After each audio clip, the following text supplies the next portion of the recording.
കോഴിക്കോട് തിരുവമ്പാടിയിൽ കർഷക കോൺഗ്രസിന്റെ പ്രതിഷേധം. കേന്ദ്ര സംസ്ഥാന സർക്കാരുകളുടെ കർഷകദ്രോഹ നടപടിയിൽ പ്രതിഷേധിച്ചും വന്യജീവി ആക്രമണങ്ങളിൽ നടപടി ആവശ്യപ്പെട്ടും പ്രവർത്തകർ റോഡ് ഉപരോധിച്ചു. റോഡ് ഉപരോധിച്ചവരെ പോലീസ് അറസ്റ്റ് ചെയ്ത് നീക്കി.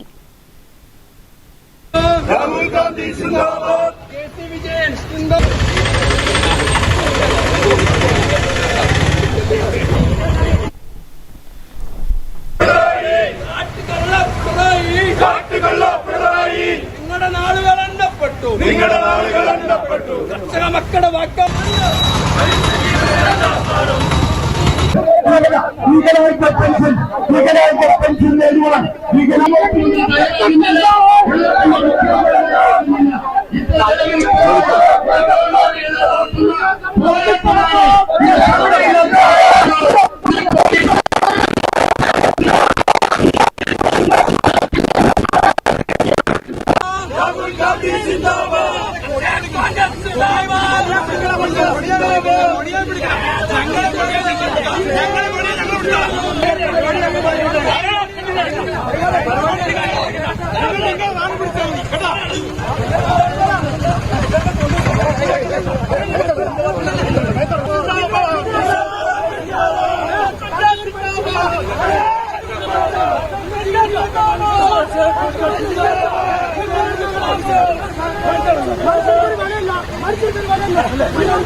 കർഷക കോൺഗ്രസ്